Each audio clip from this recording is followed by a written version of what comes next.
Mental Chandrababu గారి కుటుంబంలో ఉందరా, 4-5 ఉందరా mental పిచ్చి. నాకు ఒళ్ళు దగ్గర పెట్టుకుని మాట్లాడండి. వాడు ఒక మెంటల్ కేసు చంద్రబాబు గారు ఎర్రగడ్డ మెంటల్ హాస్పిటల్ నుంచి ఆ లోకేష్ గారి వీడు బయలుదేరితే హారతలు ఇచ్చి పంపిస్తారు.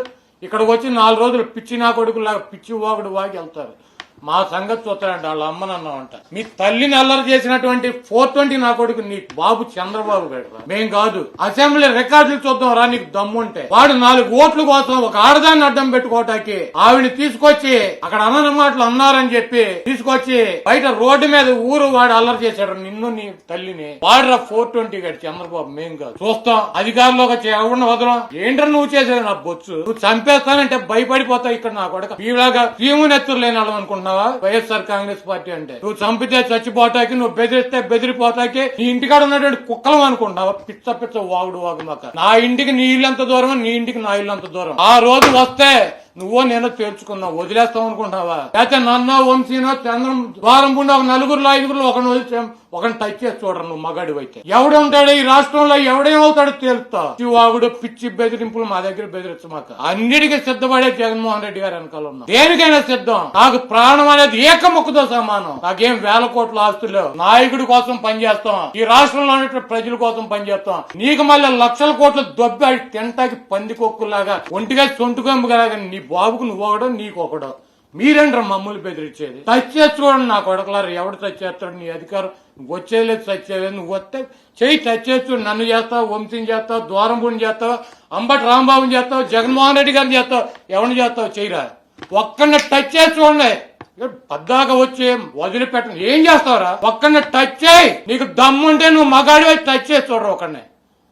ఎన్నికల కౌంటింగ్ అనంతరం ఈ కృష్ణా జిల్లాలో గాని రాష్ట్రంలో అనేక మంది తెలుగుదేశం పార్టీ, జనసేనకు సంబంధించినటువంటి నాయకులు, కార్యకర్తలు వైఎస్ఆర్ కాంగ్రెస్ పార్టీ గ్రామ స్థాయి, వార్డు స్థాయి, మండల స్థాయి, నియోజకవర్గ స్థాయి యాక్టివ్ గా ఉండేటువంటి లీడర్స్ పైన ఉద్దేశపూర్వకంగా దాడులు చేస్తున్నారు. అదేవిధంగా వాళ్ళ ఇళ్లకెళ్లి ఇళ్లు పగలు కొడతాం, కార్లు పగలు కొడతాం, అర్ధరాత్రులు వెళ్లి వైఎస్ఆర్ కాంగ్రెస్ పార్టీ శ్రేణుల్ని భయపెట్టాలి, ఈ వైఎస్ఆర్ కాంగ్రెస్ పార్టీని డిస్టేజన్ చేయాలని చెప్పి పెద్ద ఎత్తున ప్రయత్నాలు చేస్తున్నారు. వాటిల్లో కొన్ని చోట్లయితే ఫిజికల్ గా వ్యక్తుల మీద దాడులు చేయటం, కాళ్ళు ఇరక్కొడతాం, చేతులు ఇరక్కొడతాం, తల్ల బాగలు కొడతాం. అదేవిధంగా ఈ గ్రామాల్లో గాని ఇక్కడ గాని మీరు ఉండకూడదని చెప్పి వార్నింగ్లు ఇవ్వటం అనేక రకాలుగా చేస్తున్నారు. వీటికి ప్రత్యక్ష సాక్షులు పోలీసులు దగ్గర ఉండి వాళ్ళు కొడతాంటే వీళ్ళు చూస్తూ నిలబడి ఎంజాయ్ చేస్తున్నారు. ఈ రోజు మా దగ్గర పోలీసులు ప్రేక్షక పాత్ర వహించేటువంటి సన్నివేశాలు, తెలుగుదేశం పార్టీ అల్లరిమోకల్లో మా వాళ్ళ మీద దాడి చేస్తున్నటువంటి సన్నివేశాలు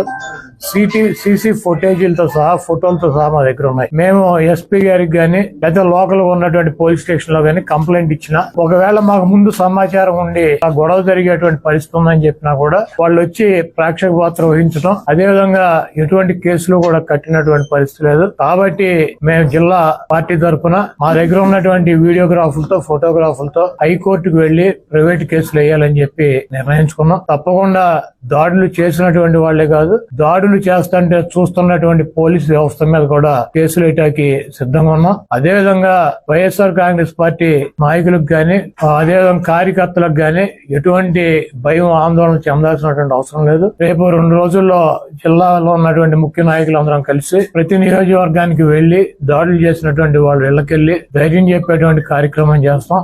దీనికి జగన్మోహన్ రెడ్డి గారు కూడా మీరు ఎట్టి పరిస్థితుల్లోనూ కార్యకర్తలు గాని, నాయకులను గాని జరుగుతున్నటువంటి దాడుల్ని మీరు చూస్తూ ఊరుకోవద్దు. పార్టీ అంతా యాక్టివ్ గా ఉండి అందరూ ఒక వేదిక మీదకి వచ్చి వాటిని తిప్పి కొట్టాల్సిన అవసరం మన మీద ఉందని చెప్పి ఆయన కూడా చెప్పారు. కాబట్టి పోలీసు వ్యవస్థ ఒక అసమర్థమైనటువంటి వ్యవస్థగా ప్రేక్షక పాత్ర వహిస్తున్నటువంటి ఈ పోలీసు వ్యవస్థకి మరి మా నుంచి ఈ తెలుగుదేశం పార్టీ గోండాల నుంచి మా పార్టీ నాయకుల్ని, కార్యకర్తల్ని కాపాడుకోవటానికి మేము కూడా 2 రోజుల్లో రోడ్డు మీదకి వచ్చి ఎక్కడైతే మా వాళ్ళ మీద దాడులు జరిగినా, ఎక్కడైతే మా వాళ్ళని ఇబ్బంది పెడుతున్నారో ఆ ప్రాంతానికి వెళ్తాం. ఆ కాన్స్టిట్యున్సీకి గానీ, ఆ జిల్లాకు గానీ సంబంధించినటువంటి నాయకులందరూ కూడా పాల్గొంటారు. ఆ నియోజకవర్గంలో ఉన్నటువంటి లీడర్స్ గానీ, కార్యకర్తలు కూడా పాల్గొంటారు. తప్పకుండా లా అండ్ ఆర్డర్ ఇష్యూస్ కనుక వస్తే దానికి పోలీస్ వ్యవస్థ బాధ్యత వహించాలి.